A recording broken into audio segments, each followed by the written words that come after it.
Have you ever had the strange feeling that something big is about to happen in your life, but you can't quite explain it?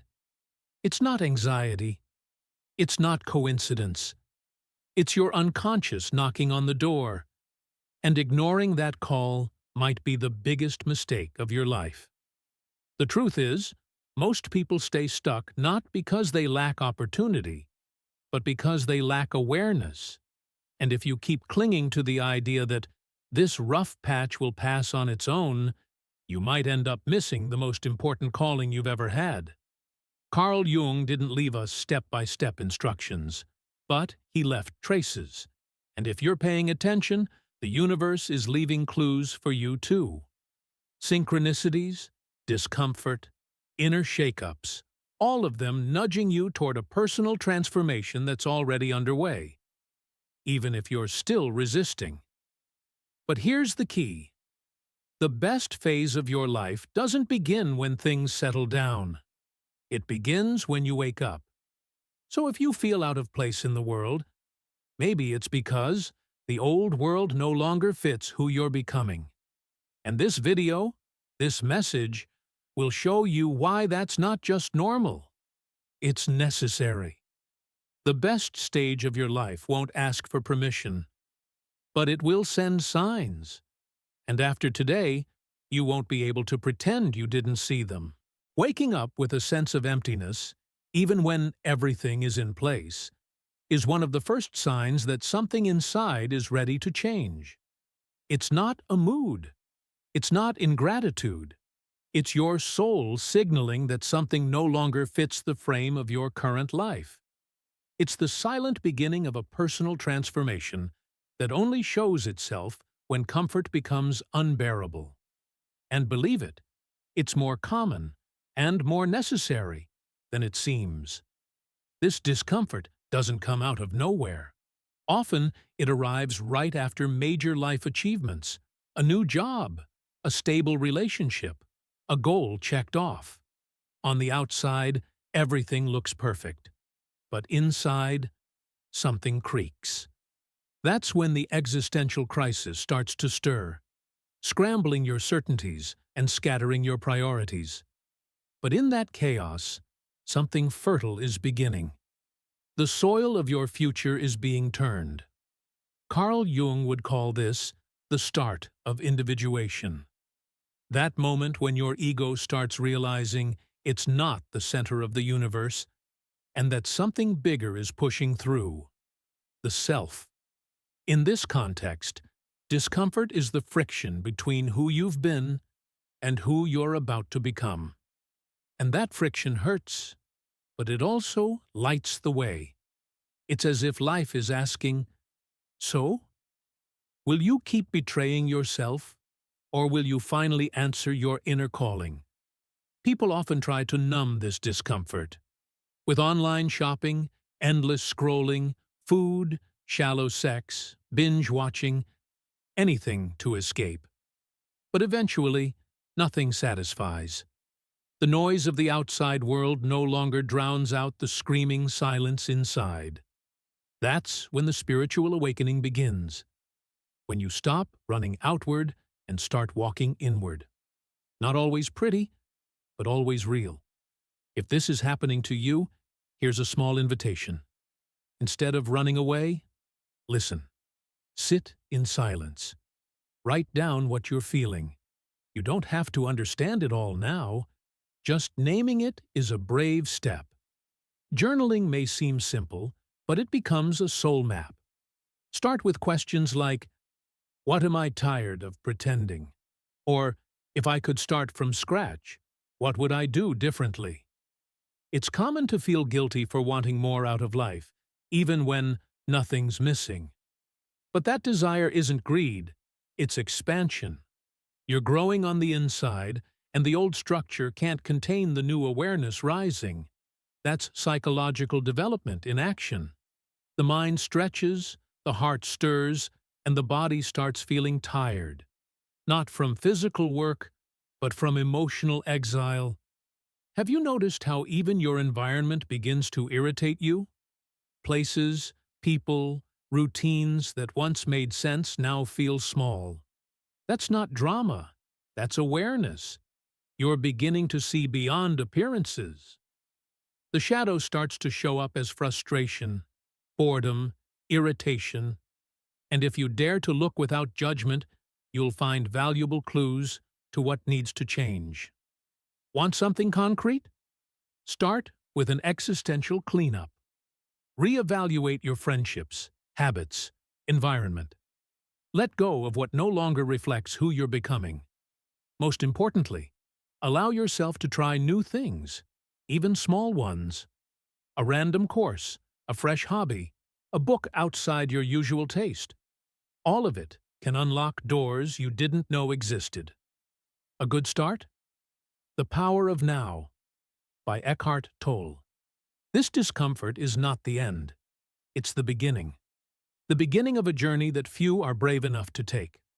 Because walking toward yourself means giving up the role the world gave you. But once you start, there's no going back. And you know what's most interesting? It's during this time that the first synchronicities begin to appear. Coincidences that don't feel so random after all. When someone starts observing themselves more than usual, something has shifted. That urge to understand why you react certain ways or repeat certain patterns, it's more than curiosity. It's self-awareness beginning to bloom. It's like the mirror stops showing just your face and starts revealing your soul. And once that door opens, there's no pause button. This rise in awareness marks a major point in the individuation process. Carl Jung explained that it happens when the ego begins recognizing there's a deeper presence within, the self. That's when real psychological development begins. The moment you stop blaming the world and start taking ownership of your choices. And that shift, it changes your entire narrative. Ever feel like you're reliving the same relationship dynamics, the same conflicts, the same disappointments? That's not bad luck. It's unconscious repetition. When you start spotting these patterns with clarity, without self-pity, without excuses, it means your consciousness is shining a light on the shadow. That's the first step to breaking the cycle and building something new, inside and out. Here's a simple but powerful exercise. Journaling. At the end of each day, write down 3 moments that triggered you and ask, what does this say about me? It's not about blaming yourself. It's about clarity. Because once you understand yourself, you stop reacting on autopilot. And when you do that, everything shifts. Your choices, your relationships, your peace of mind. People in this phase start noticing even the subtlest emotional triggers. The discomfort in a fake smile, the tension before saying yes when you wanted to say no, the craving to please. Everything becomes material for inner study. It's as if life becomes a classroom for spiritual awakening. And even if no one sees the change from the outside, inside, a silent revolution is underway. And here's the twist. As self-awareness grows, so does responsibility. You can't unsee what you now see. Excuses start losing their grip. And with that, the need for real change kicks in. Changes in habits, language, environment, and even values. That's personal transformation taking form. Change doesn't happen overnight, but the moment you change, everything else begins to follow. Need a practical step? Identify your emotional triggers. What throws you off balance? A certain tone of voice? Criticism? Subtle rejection? Write them down. Reflect. If you can, talk about it with someone you trust. A good therapist or Jungian coach can help translate these inner signals into meaningful outer shifts. But even without one, the work begins by paying attention, by choosing to see. It can be mentally exhausting, no doubt. Living consciously requires constant attention. But with that awareness comes a unique peace. The peace of knowing you're steering your own evolution. No longer a prisoner of circumstance, but the author of your unfolding story. And that, in itself, is a powerful freedom. Of course, some days, awareness feels like a burden. Because once you realize things, you can't pretend anymore. But that tension is just a sign of growth, like a muscle waking up after years of inactivity. It hurts, but it also strengthens. And once you're stronger, you begin to notice something strange. Meaningful coincidences, odd alignments, unexpected messages. Maybe those random events aren't so random after all. Because when your mind opens up, the universe responds. And that brings us right into the next sign that you're entering the best stage of your life. Synchronicities.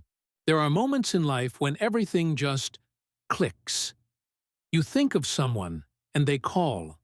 You take a different route and stumble into the solution you've been needing. These meaningful coincidences are not just chance. They're synchronicities. Events that Carl Jung described as bridges between your inner world and the outer one. It's the universe's way of saying, yes, keep going. A synchronicity happens when an external event aligns with an internal state and creates an impact that logic alone can't explain. You know that feeling when a book shows up with the exact message you needed? Or a random conversation cracks open a block in your heart? That's not randomness. That's alignment. And when these experiences become frequent, it's a sign that individuation is deepening. But it's not magic or superstition. Far from it. Synchronicity is symbolic language, the unconscious speaking through the world around you. Life using your environment to reflect your inner movement, which is why attention matters. The more present you are, the more you notice these signals. And they can confirm directions, open doors, and sometimes even protect you from trouble. Let's say someone is stuck in a job that no longer fulfills them. Out of nowhere, they hear a podcast where the speaker describes their exact situation. Later, a friend mentions an opportunity that matches a long-forgotten dream. This is life trying to guide them into a new phase. Proof that the inner calling is already knocking. But if they're not tuned in, they might miss the whole message. Synchronicity doesn't shout. It whispers. And to hear it, you have to turn down the volume of the world and your own fear. That's why meditation, journaling, and slow walks are so powerful. They tune your inner ear. And when the soul listens, the signs become clear. Jung said, "Who looks outside dreams, who looks inside awakens." Synchronicities begin with inner awareness. And here's something wild. You can't force synchronicity. You can't make it happen. You can only create space for it to show up. That requires presence, surrender, and a healthy dose of trust. It's like planting a seed and trusting the soil. Your rational mind may resist. We all want control. But true spiritual awakening begins the moment you accept that you're not supposed to control everything. When synchronicities become frequent, it's also a sign your unconscious is highly active. And the unconscious isn't some chaotic mess. It's deeply symbolic, intelligent, and precise. Your role isn't to manipulate it, but to interpret it, to receive the message, integrate it, and adjust your direction. It's a dance between what you want and what life knows you need. Here's a tip. Keep a synchronicity journal. Every time something weird and meaningful happens, write it down.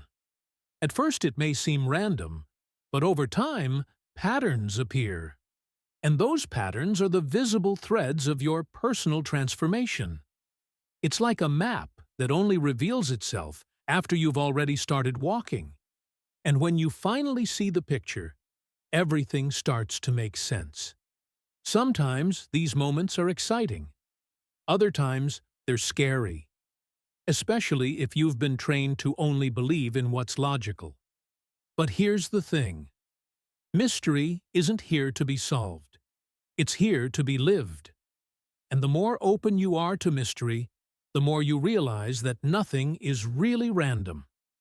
There's an order beneath the chaos, a deeper intelligence guiding you. And that intelligence doesn't just lead you to light. Sometimes it points directly into your darkness, the parts of you you've buried, denied, avoided. Because meaningful change doesn't just happen in the sunlight. It also happens in the shadow. And that's exactly where we're heading next. Most people run from their shadow as if it were a monster. But what Jung teaches is the opposite. The shadow isn't the enemy. It's a misunderstood ally. It's made up of everything you've repressed, denied, or learned to hide just to be accepted. In other words, it's a big part of who you really are. And as long as it stays locked in the basement of your awareness, it'll control your life from the shadows. Shadow integration means facing those buried parts head-on. And yes, it takes courage. You'll have to drop the masks, ditch the polished image, and sit face-to-face with your anger, envy, fear, pride, all the feelings you swear you don't have. But you do. And by recognizing them honestly, you start healing. Because you can't transform what you refuse to see. It's not easy. Some people spend their whole lives building a perfect image and can't stand seeing a crack. But here's the problem. The more you deny the shadow, the louder it acts out. Through bursts of rage, self-sabotage, repeating toxic cycles. The shadow doesn't vanish because you ignore it. It grows stronger. But the moment you name it, listen to it. It begins to reorganize itself. Need an example? Let's say someone feels envy but masks it as ambition. That disguise prevents real self-awareness. Once they admit the envy, they can uncover what they truly desire and channel it into creativity or purpose. That's personal transformation in real time. The goal isn't to delete the shadow. It's to shine light on it so it becomes part of your conscious power. Another case, someone who's controlling but calls it being organized. This person suffers when things don't go as planned, always tense, anxious. But behind that control is fear. Fear of not being enough. Fear of failure. Once they admit the fear, they can start building trust and flexibility. The shadow reveals hidden wounds, yes, but also dormant strengths. That's where psychological development begins. It's not about becoming perfectly enlightened. It's about becoming whole. The ability to say, yes, I have light, but I also carry darkness, and both are me. That radically changes how you relate to the world. Because once you embrace your own shadow, you stop projecting it onto others. Conflicts ease. Guilt loses its grip. Life gets lighter and realer. To integrate the shadow, therapy helps. So does deep journaling, dream analysis, and honest conversations. But the most important tool is radical self-honesty. A powerful question to ask is, what do I criticize in others that I secretly dislike in myself? It's uncomfortable, but revealing. Jung once said, everything that irritates us about others can lead us to an understanding of ourselves. He wasn't wrong. The shadow often appears in dreams, strange figures, being chased, or chaos you can't control. These images aren't random. They're messages. By writing down your dreams and exploring them, without rushing to decode them, you start accessing the unconscious directly. You don't have to be an expert. You just have to be willing to listen. Throughout this process, expect to feel resistance, shame, even guilt. That's normal. But don't let it stop you. Because the more you know your shadow, the more you discover your light. Eventually, the ego steps back, And the self, the true center of your psyche, starts taking the lead. And when that happens, something beautiful unfolds. You begin to question everything. Goals, ambitions, life plans, all of it. Because once you've seen your truth, the old way of living just doesn't fit anymore. And that brings us to the next major sign. When your priorities begin to shift. There comes a moment when what once meant everything suddenly doesn't matter anymore. Status loses its shine. The rush loses its pull. Shallow conversations start to feel exhausting. And that dream you held for years, it feels too small now? This isn't a crisis, it's clarity. When the soul evolves, your priorities follow. And that shift is one of the clearest signs that you're entering a new phase. Carl Jung described this moment as part of the individuation process. It's not about rejecting the world, but about shifting focus. Before, your choices were driven by the outside: approval, competition, achievement. Now, something internal takes over. The inner calling gets louder. And what once seemed like a goal starts feeling like a distraction. It's as if your heart whispers, "Is this really worth it?" That question, small and disruptive, rearranges everything. But it also frees you. People who go through this shift start saying no more often. They choose more consciously. They want fewer things, but deeper meaning. And that new filter changes everything. From your social circle to your schedule. Here's a practical example. Someone finally earns a big promotion, but instead of feeling fulfilled, they feel empty. They begin questioning if the title is worth the constant stress, the time away from family, the disconnection from who they really are. And many times, they walk away, not because they've failed, but because they've grown. They realized that success without peace is just ego in disguise. This shift also shows up in small choices. You start trading a wild weekend for a quiet retreat, buying for creating, rushing for breathing. What used to feel boring now feels nourishing. Reading a good book, like The Artist's Way, listening to music in silence, cooking slowly. These become rituals. And suddenly, the ordinary becomes sacred. Sometimes this change is gradual. Other times, it's triggered by a shock, a loss, an illness, a breakdown. Something that breaks the old structure and rearranges your inner sky. After that, nothing feels the same. The old life becomes a tight costume. And even if the new life is still uncertain, you feel an odd sense of peace. Like your compass is finally pointing true north. But not everyone around you will understand. Some people will say you've changed too much, that you're distant or weird. That's normal, because when you start prioritizing what truly matters, you naturally drift away from the shallow. And shallow doesn't know how to handle depth. So prepare for some distance, not as loss, but as alignment. Your relationship with time changes too. It stops being an enemy and becomes a sacred resource.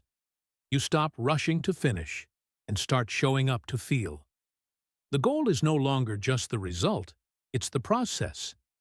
That flip in perspective feels strange at first, but healing. Because you stop sprinting toward life and begin to walk with it. Priority shifts are often quiet. No fireworks, no announcement, but they completely reshape your internal structure. And when you look at what you're nurturing now, it has more roots, more meaning, more truth. And soon after, something else starts to bloom.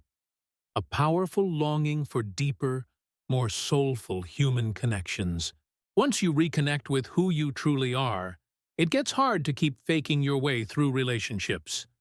Small talk feels loud. Empty company becomes heavy.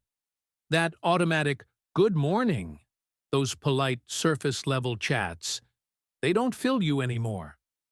That's when a desire for deeper connections arises. And it's not a luxury. It's a soul-level necessity. People going through individuation feel this deeply. They're shedding masks, and they no longer want to relate to others who are still hiding behind theirs. They crave real contact, genuine presence, soulful bonds. Carl Jung would say this yearning reflects the reconnection with the self. When you meet yourself inwardly, you start searching outwardly for people who match your new frequency. This desire doesn't come from neediness. It comes from wholeness. You're no longer looking for someone to complete you. You're ready to share your truth. And that shifts the kind of people you attract and the ones you tolerate. Relationships based on image, convenience, or ego start crumbling. And it's okay. What arrives next is usually far more authentic. Take this example. Someone who spent years in a social circle focused on parties, trends, and competition. After a journey of self-awareness, they begin feeling out of place.